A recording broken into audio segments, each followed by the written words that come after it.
ஏசப்பாவுக்குள்ள வந்துட்டா பணம் கொடுப்பாங்க, அரிசி கொடுப்பாங்க, சோறு கொடுப்பாங்க, அதெல்லாம் பல போட்டோம். ஏசப்பாவுக்குள்ள வந்துட்டா பொல்லாத மனுஷனுக்கும் நல்ல குணத்தை கொடுத்து வாழ வைப்பேன். ஹல்லேலூயா.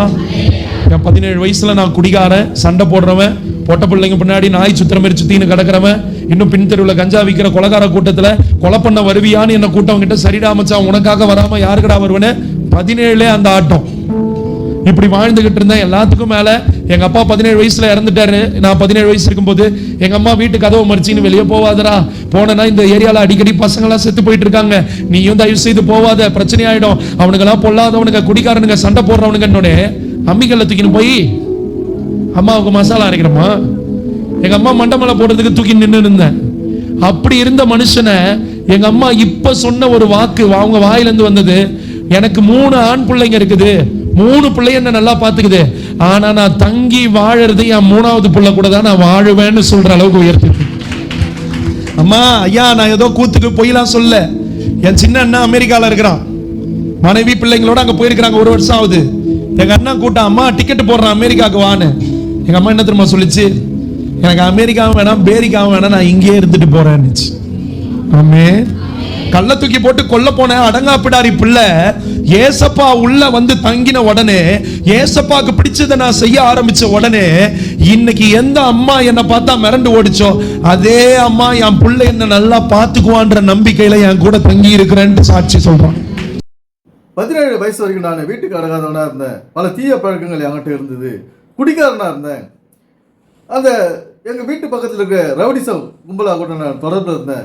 வீட்டுக்கு அடங்காத பிள்ளையா தான் இருந்தேன். 17வது வயசுல எங்க அப்பாவை மறிச்சிட்டாரு. அதுக்கப்புறம் எங்க அம்மா வந்து வெளியில விடலை, என்ன எனக்கு ஒரு புத்தி சொன்னாங்க, வெளியில போகாத அப்படின்னு. நான் கோவப்பட்டு அம்மிக்கல்லையே தூக்கி போட்டு அவங்கள சாகடிக்க பார்த்தேன். இப்படி இருந்தவன கர்த்தர் என்னை மாத்திட்டாரு அப்படின்னு பிரிஸ்லி வனத்துராஜ் சொல்றாரு.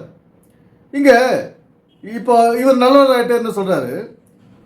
நம்ம கூட இப்போ பாதி வயசு வரைக்கும் இப்படி தான் இருந்தோம். 17 வயசு வரைக்கும் இப்படி தான் இருந்தோம். ஏன் இப்போ அந்த மாதிரிலாம் ஈடுபடுறது இல்லை?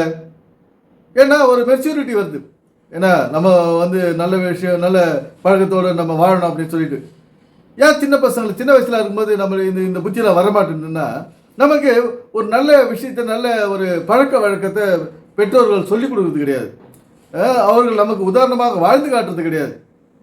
இதை வந்து நம்ம சர்ச்சைக்கு போகிற புஸ்தகத்திலே சொல்கிறது கிடையாது. இயேசுனுடைய உதாரணமாக இயேசு கிறிஸ்து வாழ்க்கையை உதாரணம் காட்டி எந்த விஷயத்தையும் சொல்கிறது கிடையாது. இவங்க நம்ம வாழ்க்கையை எடுத்துன்னு போய் வசனத்தை கூட சேர்க்கறது கிடையாது. இந்த மாதிரி ஒரு சரியான வழிகாட்டுதல் இல்லை. இன்றைக்கி மனுஷனுக்கு சரியான வழிகாட்டுதல் இல்லை. அதனால் இன்றைக்கி குடும்பத்தில் பிரச்சனை, ஒரு நிம்மதி இல்லாத போது பாருங்கள். இந்த குடும்ப வாழ்க்கையை நம்ம சிறு பிரியாத்திலிருந்து நம்ம கடைபிடிக்கணும், கல்வியின் மூலம் கடைபிடிக்கணும். இதெல்லாம் நமக்கு அந்தந்த நேரத்தில் சரியாக செய்யும் போது நமக்கு வந்து வேறு மைண்டு வெளியே போகாது. இதுதான் நம்முடைய கட்டுப்படுத்த ஒரே வழி, கல்வி தான். நம்ம வந்து தீய பழக்கங்களில் தேவையற்ற விஷயத்தில் நம்ம நேரத்தை செலவிடாத நம்ம பாதுகாக்கிறது எதுன்னா கல்வி தான். அதை பற்றிலாம் இவங்க சொல்கிறது கிடையாது.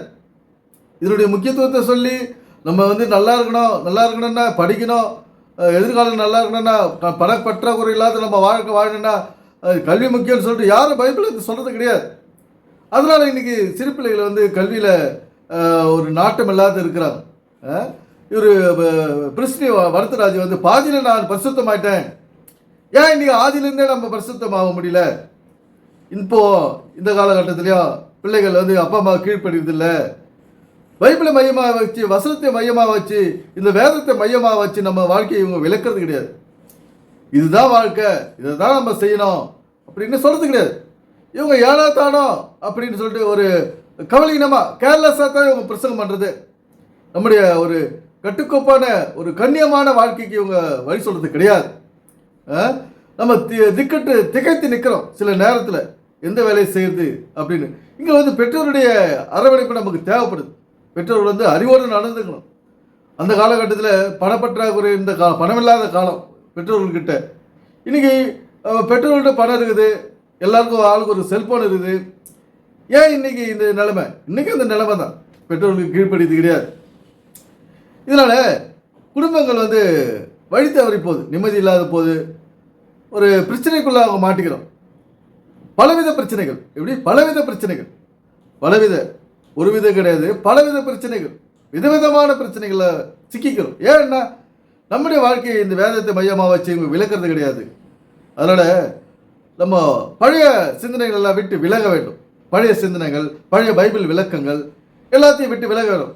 இல்லை அண்ணன் அமெரிக்காவில் இருக்காரு, அமெரிக்காவில் வந்து அண்ணன் அம்மா போகமாட்டேன்னு சொல்லிட்டாங்க, அதனால் இப்போ என் கூட தான் இருக்குன்னு அவங்க விரும்புகிறாங்க. யாரும் சொந்த வீட்டை விட்டு, சொந்த இடத்தை விட்டு, சொந்த நாட்டை விட்டு படிக்காதவங்க போகிறது கஷ்டம். அந்த லோக்கல்லையே தன்னுடைய இருப்பிடத்திலே இருக்கிறது தான் அவங்க விரும்புவாங்க. இவங்க அம்மா வந்து இவர் கூட இருக்கிறாரு அப்படின்னு பெருமை பேரை பேசிக்கிறாரு. லோக்கலில் இருக்கிறதுனால இவங்க இருக்கிறாங்க, வெளிநாட்டுக்கு போக விருப்பப்படாது. இதனால் நம்முடைய பெற்றோர்கள், பிள்ளைகள், குடும்ப வாழ்க்கையை மையமாக வைத்து இங்கே நாம் வேதத்தை விளக்க வேண்டும். அதுதான் நம்ம இங்கே செய்ய வேண்டிய வேலை. வேதம் தனியாக விளக்குறது, வசனத்தை தனியாக விளக்குறது, வாழ்க்கையை தனியாக விளக்குறது. ஏன்னா வாழ்க்கையை எடுத்துகிட்டு போய் இந்த வசனத்தோடு நம்ம சேர்த்து விளக்கணும். நம்முடைய அன்றாட நிகழ்ச்சிகளை எடுத்துகிட்டு போயிட்டு அதை ஒப்புமைப்படுத்தி பார்க்கணும், ஒற்றுமைப்படுத்தி பார்க்கணும். எது நம்முடைய வாழ்க்கையும் இந்த வாழ்க்கை வசனத்தில் உள்ள விளக்கங்களையும், அங்கே நடந்த நிகழ்ச்சிகளையும், அந்த அற்புதங்களையும் அடையாளங்களையும் நம்ம சம்மந்தப்படுத்தி பார்க்கணும். இயேசு கிறிஸ்து வாழ்ந்தாருன்னா அந்த நிகழ்ச்சிகள் நம்மளுடைய வாழ்க்கையில் என்ன நடக்குது, எதை குறிக்குது அப்படி நம்ம ஒப்புமைப்படுத்தி பார்க்கணும். அப்போ தான் நமக்கு இந்த பைபிள் ரகசிய மறைபொருள் விளங்கா நல்ல ஒரு வாழ்க்கை வாழலாம். பெற்றோருக்கு பிரயோஜனமான வாழ்க்கை, நமக்கு பிரயோஜனமான வாழ்க்கை, பணப்பற்றாக்குறை இல்லாத வாழ்க்கை, சந்ததிக்கு தலைமுறைக்கும் ஏற்ற ஒரு வாழ்க்கையை நாம் வாழ முடியும். நம்முடைய ஆரோக்கியத்தோடு இந்த எதிர்காலத்தை, வருங்காலத்தை நாம் எதிர்கொள்வோம். எனவே சிந்திப்போம், செயல்படுவோம். நன்றி, வணக்கம் நண்பர்களே.